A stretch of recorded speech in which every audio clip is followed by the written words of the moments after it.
I think we're all familiar with GoFundMe pages. It's where people who are going through horrible things, whether it's illnesses, they've lost their jobs, they've had a fire in their home. A sick dog. Yeah, someone's struggling to pay their bills. It's where people go to help people. Exactly. Today, we're going to take a look at how scammers take advantage of this.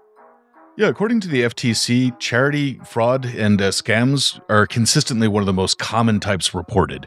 So in 2020 alone, that was over $50 million that were reported to them. Yeah, 54 million. It's important to note that these figures only represent reported cases too. The actual number of scams, it's probably a lot higher. Most people don't want to report when they've been duped. The shame factor. And that's why today we're talking with the host of a new podcast called Scamanda, Charlie Webster, who's an award-winning journalist, producer, and podcaster, about ways that we might be able to avoid becoming victims of charity scams. Welcome to What the Hack, a show about hackers, scammers, and the people they go after. I'm Adam Levin. I'm Beau Friedlander. And I'm Travis Taylor.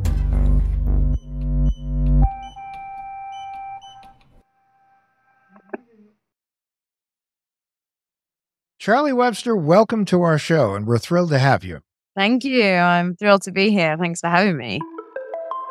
So, you're an award-winning journalist. You covered a wide variety of subjects. Is there any through line to all of the things you cover? I'm so interested in human behavior. I think that's what I find so fascinating about storytelling, and maybe getting people to think about something a little bit differently than they would before, but without kind of shoving it down their throat. Through basically individual emotional storytelling. So I think that's probably my through line. And whether that's like the podcast that I've just made, Scamanda, which I think is fascinating because of the psychology around that. Can you tell us a bit more about that? We've just launched, and I was trying to be a little bit clever with the name because it's about a woman called Amanda. So Scamanda. She lived in San Jose in a local community, and in 2012 she started a blog, and the blog was to start talking about her journey because she got diagnosed with cancer. There are so many twists and turns throughout the show. It's kind of mind-boggling, and I've spent so long making this show and diving into the story, and I went up to San Jose, I built a relationship with her, and I still listen to the episodes, and I still get flabbergasted by what she's done. And I know the story. And not that I want to spoil it, but you can imagine a little bit from the title. Turns out she never had cancer.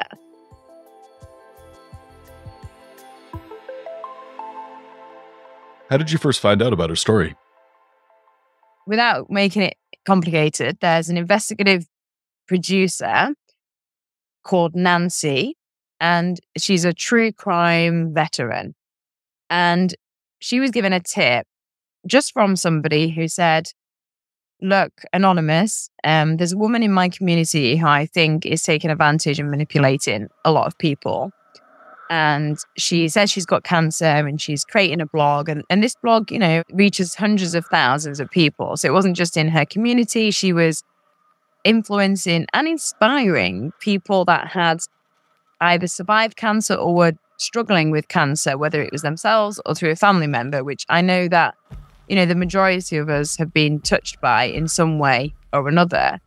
And she was kind of putting that out there, but also infiltrating a church and a family. And so this anonymous woman was like, I feel like she's lying and she's taking advantage of me, and she's doing it to hundreds and hundreds of people. So Nancy started to look into it and started to read Amanda's blogs.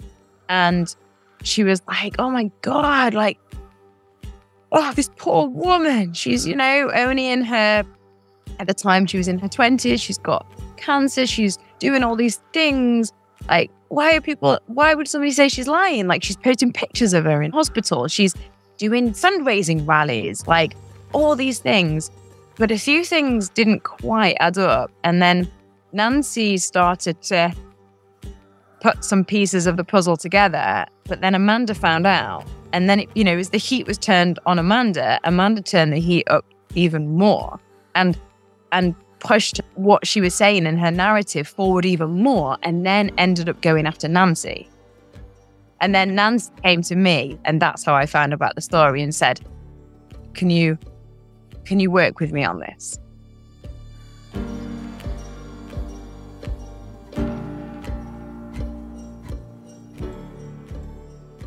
Charlie, when Nancy first came to you with Amanda's story about this whole scam thing, what did you think? I'm so glad you asked that question, because I didn't actually know. So when I first started to look into her, I then did my own digging. And, I'm a journalist, so I kind of went and spoke to a few people and did my own separate digging away from Nancy. And then I came back to Nancy and I was like, are you sure? Are you really sure? Because at the time, I knew the police were looking into her, but nobody knew. She wasn't convicted. Never mind convicted. People still didn't know whether she had or she hadn't. Was she lying about cancer and scamming money, or was there kind of something else in this tale? Because then when the police actually started to investigate her, she said, oh, well, they're only looking into me. And the IRS started to look into her because she didn't realize that she had to pay tax on the donation. So that was her narrative. So initially, I didn't know the extent of her story.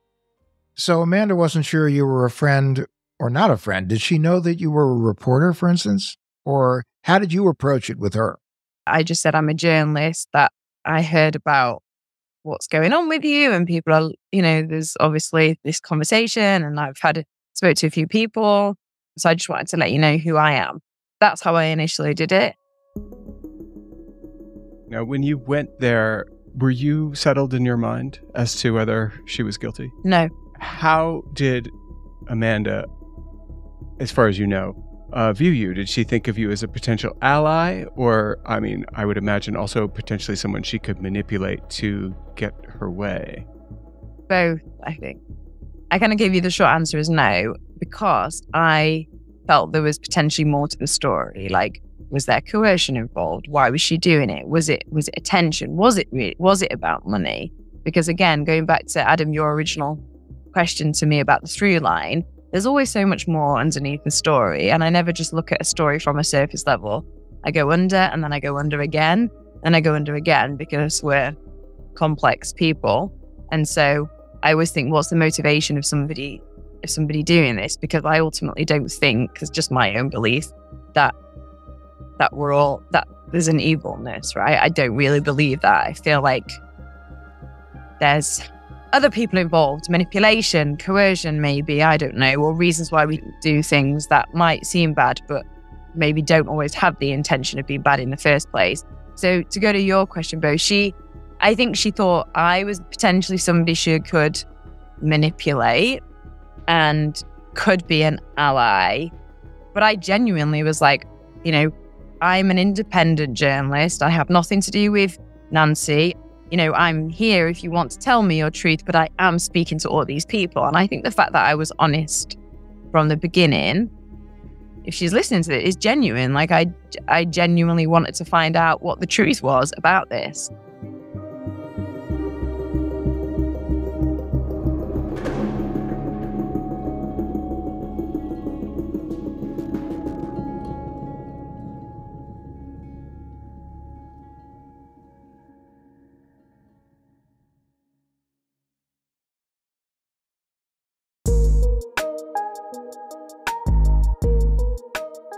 When did Amanda actually start the blog?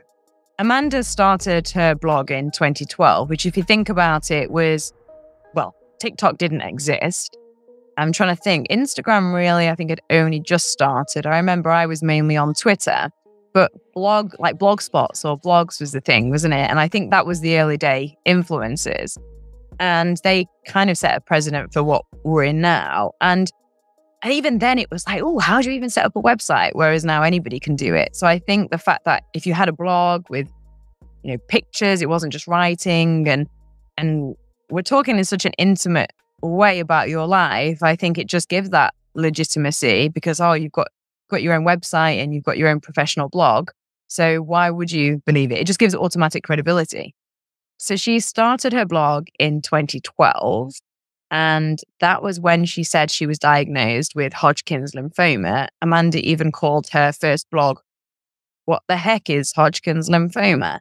And then she said she was diagnosed, and that's why she started the blog, because she was diagnosed for the first time with cancer. And she was documenting her journey. And it was inspiring. Like, I was reading the blogs. It was inspiring and informational and educational. Yeah. But then I found out that 2 years previous, she'd also been diagnosed for the first time. Now, did she have any memory problems, or Maybe that was the problem all along. No, I don't think so. And she's very young, so I wouldn't have thought so, no. How did she announce the first diagnosis? Was that also on a blog, or was that completely different? No.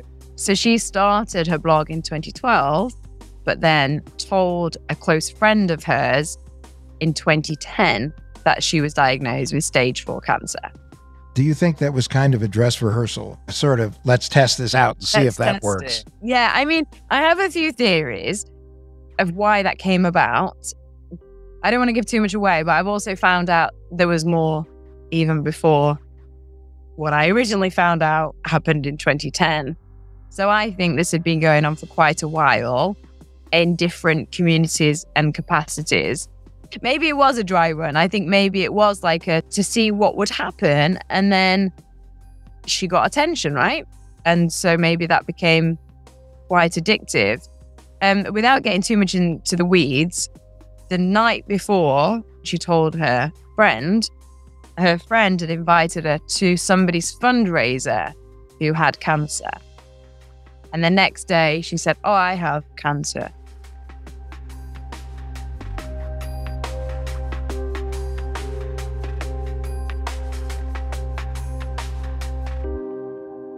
Charlie, what made you decide to make the podcast? I always look at the story itself. Like, does the story intrigue me?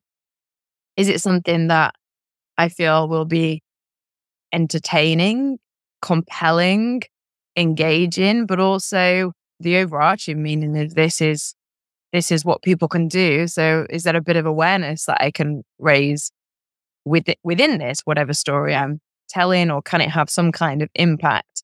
I wanted to understand like why somebody would do this and how somebody would do this.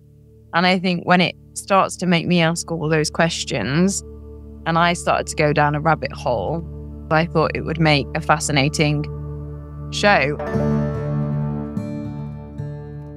You mentioned that she was keeping the scam running for 10 years. How much money did she raise total? Well, she got convicted for wire fraud. And I caveat what I'm about to say with that, because that came to about $105,000. And again, to put that into perspective, that's a lot of money for the majority of people. And that was a lot of people that donated to her, and people that, somebody didn't even have enough money to give her, so they donated their blood, their plasma to her.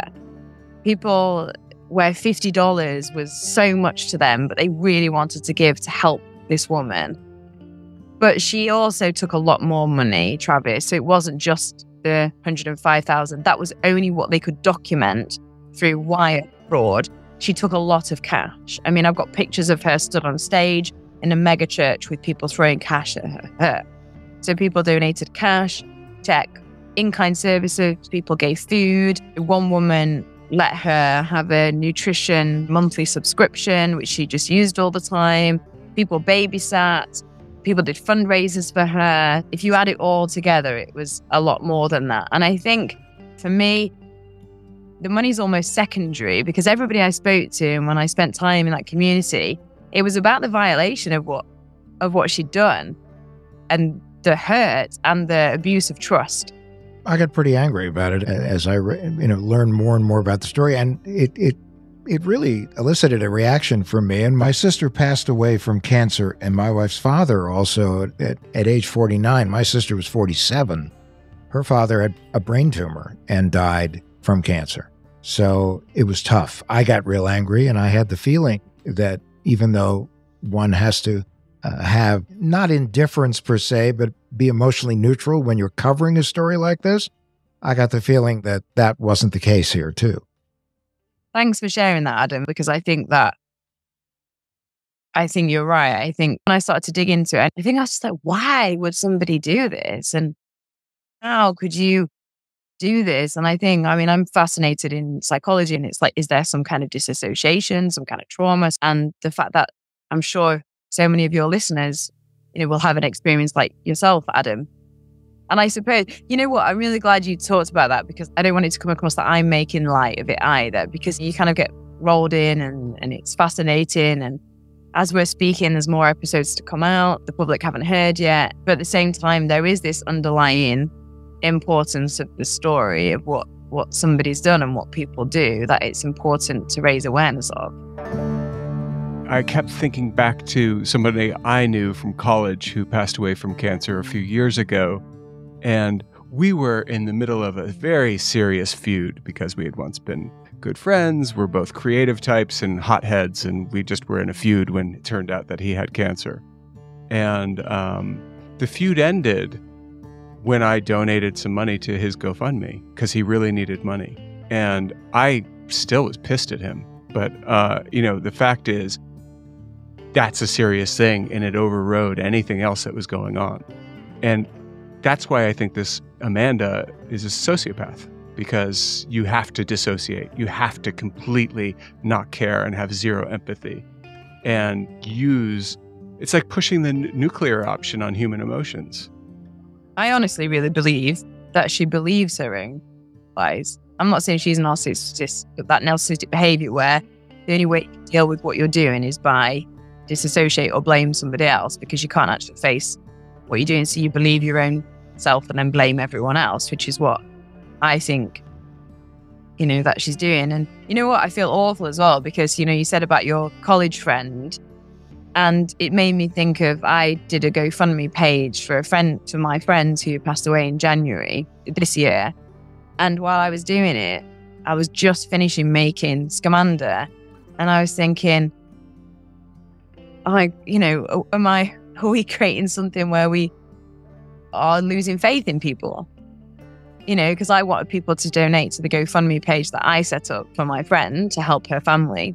I wanted people to help and support her family, and there was so much pain. And I'm sure, Adam, you were talking about your own family, and Bo about your college friend, and you don't want people to question genuine people and not help, because I think that's really important. And then you look at what these people are doing, and it makes you, one of the things that when I was talking to the detective, and he was like, people should question this. And I'm like, well, should they though? Because I don't want to live in a world where if I need people's help, but they question whether they believe me or not. So in your reporting, you talk about Amanda taking advantage of generosity. What were some of the tactics that she actually was using?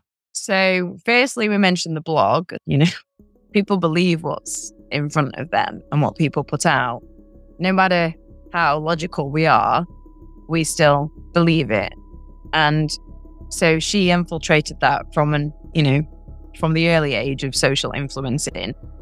Because why would you question somebody who's writing about their intimate, raw, and quite frankly, painful experience? Like, she didn't just go, "Oh, I went to the doctors today." It was like, I've been sick today. I'm really struggling. I'm mentally struggling with this. Like, and you start to relate to somebody because you see yourself in that, right? Because maybe you're going through something yourself. So I think that's like number one manipulation tactic, right? Is prey on your own people's own emotions or connection to that story. She shaved her head. She showed pictures of her in hospital, pictures with her and her family, her 2 kids. I mean, when she first started the blog, she got pregnant, and so she shared pictures of her pregnancy and said that, oh no, I've got pregnant and I've got stage 4 cancer. What am I going to do? And she She just pulls you in. Honestly, if you read the blogs, even though I know the outcome, I still get pulled in by them. She was so genuine. I've met her. She's very polite and charming. So I think that's another thing. Again, when we think of people doing bad things, we go into that old-fashioned perception that they're, you can see in a mile off that stranger down the alleyway is horrible and he's going to do this thing to you. But actually, like, she's cute, she's kind, she's very engaging. So I think you get hooked into that. She went to a church and she started to, she went to a mega church, so that's thousands of people that she could access.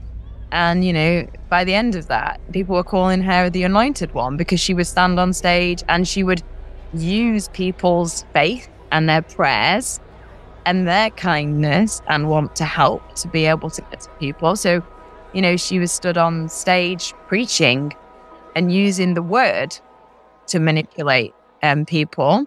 Demonstrating their power in the process. Yeah. Which made them buy in even more. Yeah, absolutely. Because she was healing, right? She was on a mission. And they were doing it. Yeah. Mm-hmm. So, yeah, exactly. That's a really good point.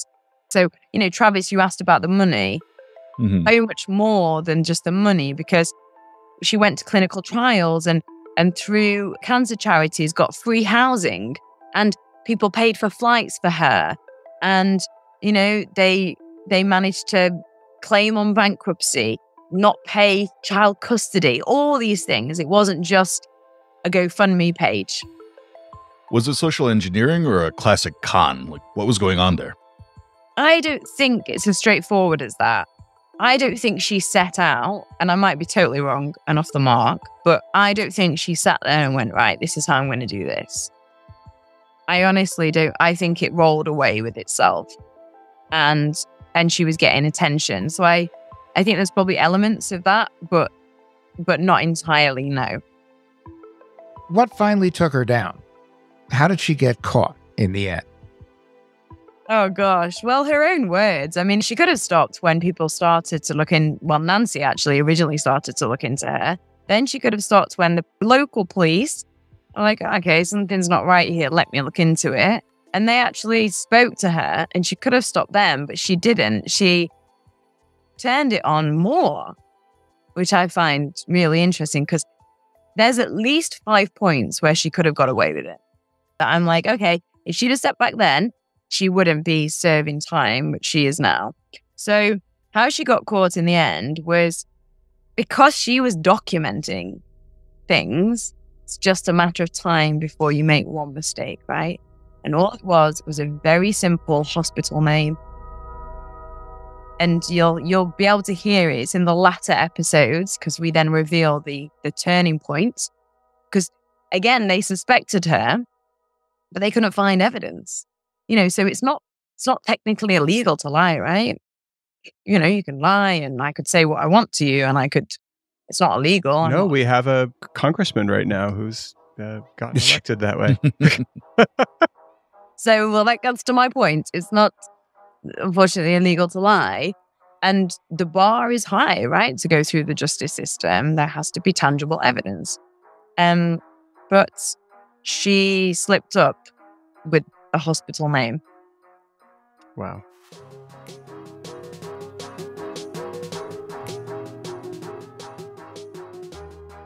Let me ask you a question. I know maybe I'm not supposed to do this because it's not my podcast, but why do you think scam is scam? Do you think it is about money? There's all kinds. I mean, your scammer, Amanda, I think it's complicated. There are the state-sponsored people who scam. There are the for-profit people who scam. There are the cause-related scammers. And then there's just the because I can scammers. I want to prove I can do something no one else did.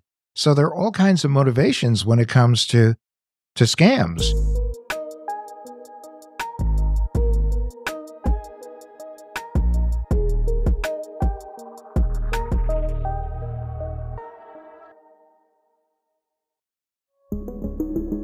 Okay, what struck me about Scamanda and Charlie's work on that story is just how easy it is to fall victim to these GoFundMe scams. I I don't know if I know how to avoid one. Adam, how are you feeling now?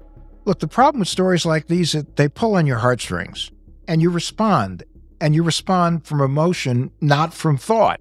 So as a result, you do things maybe you wouldn't have done if you took a few minutes to really think about it.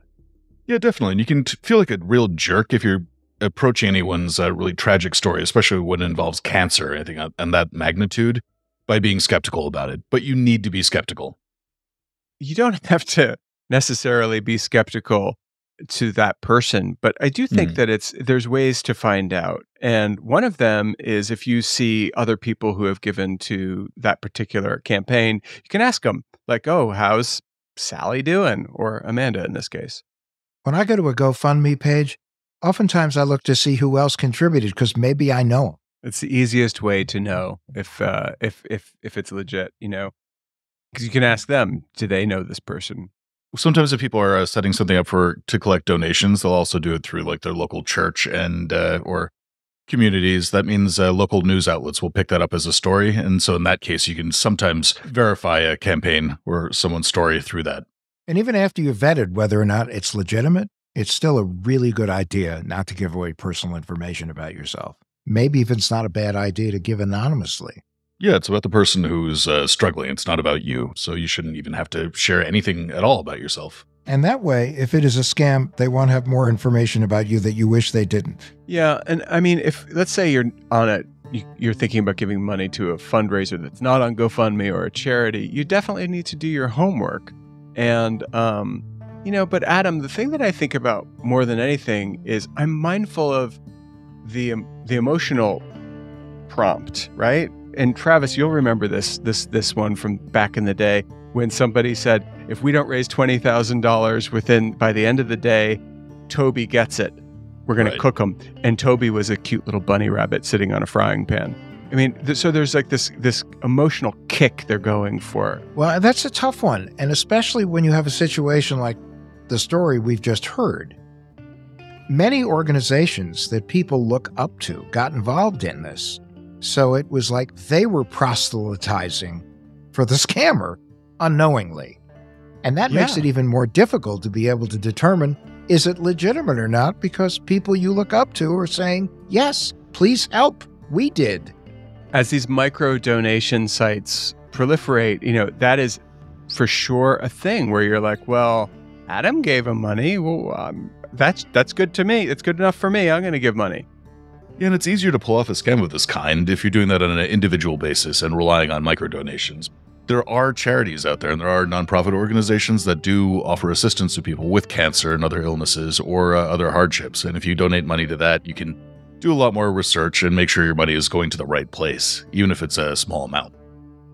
But usually those organizations don't run GoFundMe pages. So, that's the rub here, is that, yes, you can go to Charity Navigator, you can look up charities and see how legitimate they are and how they spend their money and how they help. But when you're dealing with an individual GoFundMe page, how do you really know? That's the problem.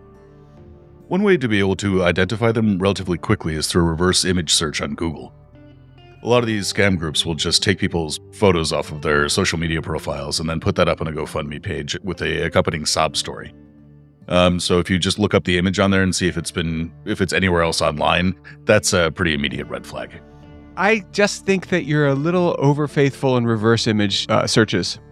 I've tested it. I tested it on myself, Adam, Guinevere, who's well known, and the images that popped up over and over again were the ones that Getty Images had from parties and the such, or had been major campaigns. Like they knew who Guinevere was, but they didn't know who I was in those pictures where I was with her, even though that had been a Banana Republic campaign. Well, yeah, I mean, it's not foolproof, but in a lot of cases, these scammers will take the same picture and use it a whole bunch of times. It's just one more thing you can do to get a little bit more background or research. And also, my picture tends to be confused with Pierce Brosnan's a lot, so, I can see it. Wow, that was sad. That made me feel sad.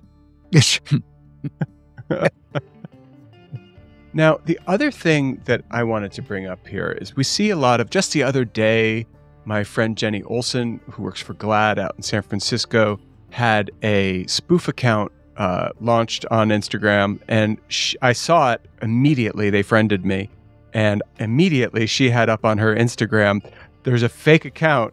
Someone's pretending to be me. Please report them. I hit report on Instagram's system for reporting, and you guys will be shocked. It was gone in 10 minutes. Oh, wow. Really?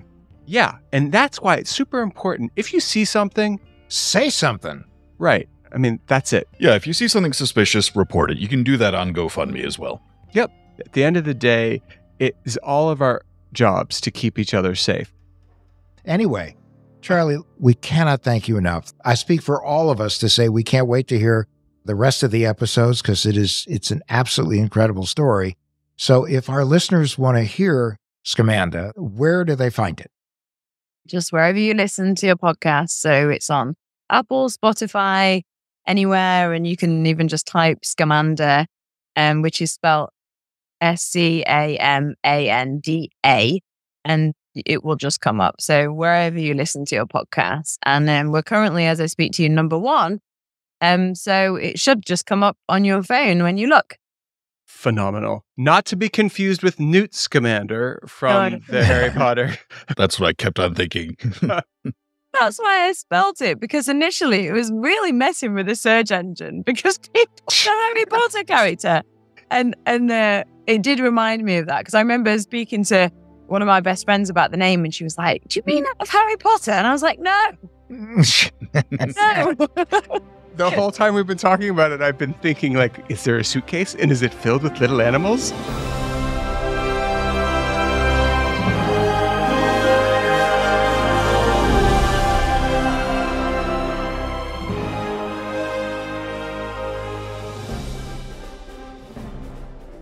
And now it's time for our tinfoil swan. Our paranoid takeaway to keep you safe on and offline. I have to admit, I've been in a pretty foul mood this week. I didn't notice. All right. What's up? Well, it's the usual. I'm having work done on my house and a million other things. That's not fun at all, my friend. No, it's not. It brings to mind how summertime is actually often when the home improvement scams pick up. Without question. Once the weather gets nice, you got folks knocking on your door offering to fix up your house at a price you wouldn't believe. Yeah, and a lot of the time they say they have a bunch of leftover materials from another project that they just need to use, so they'll give you a really great deal. Well, that is often true, Travis. Regardless, it's important when you're looking for a good contractor to make sure you have one. And that means you gotta do a ton of homework. Because it is possible that you put your money in someone's pocket, and that is all that happens. No work gets done.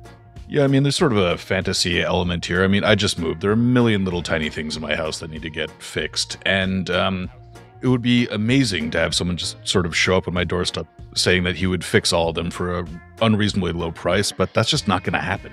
Well, and the important part is you got to do your homework. Do not underestimate that. And do not, under any circumstances, enter a business relationship with anybody that just shows up at your door or sends you an email. You got to check a contractor to make sure that they're big or they're small. Are they licensed? Are they bonded? Many states have that requirement. And what information is out there, and what are their reviews? Yeah, I think that the other thing that you can do is make some phone calls. You actually need to check references, and you need to speak to someone who's had a recent experience with that contractor. It's okay to pay money up front if you are sure that people in your community know this company or contractor and they're trustworthy. But if you're not quite sure, obviously you have to take some precautions. I mean, look, if a contractor is standing there at your doorstep pressing you to sign a contract right away, run. You need to take time. You need to get different bids. And you just have to think. You can't just rush into this stuff because you could end up throwing your money away. Definitely. And the same goes with taking out a loan for financing any kind of repairs you're getting done on your house. Scammers love to work in teams. You can go through your own bank or credit union. You can apply for financing through a third party that is not related in any way to your contractor. That way you are kind of avoiding the possibility that you're dealing with a team of scammers instead of a single scammer. Well, the other thing, too, is, you don't want to deal with a guy who's getting you money from a guy that was a guy. No, if there's a lot of guys in the sentence, you probably want to be a little bit careful, right? And that's our New Jersey lesson for the day. And also, that's our tinfoil swan. If you're a victim of a GoFundMe scam, reach out to us. Let's talk about it. We'd love to have you on the show. And it doesn't have to be just a GoFundMe scam. I mean, it can be any kind of scam that you've experienced. We'd love to have you join us on the show because you can actually help a lot of people here. And that's what really we're all about. Because not only is scaring caring, sharing is caring. So if you have a good story, you can get in touch with us through Facebook, Instagram, or you can just go to adamlevin.com and hit the Contact Us button. It's right on the front page.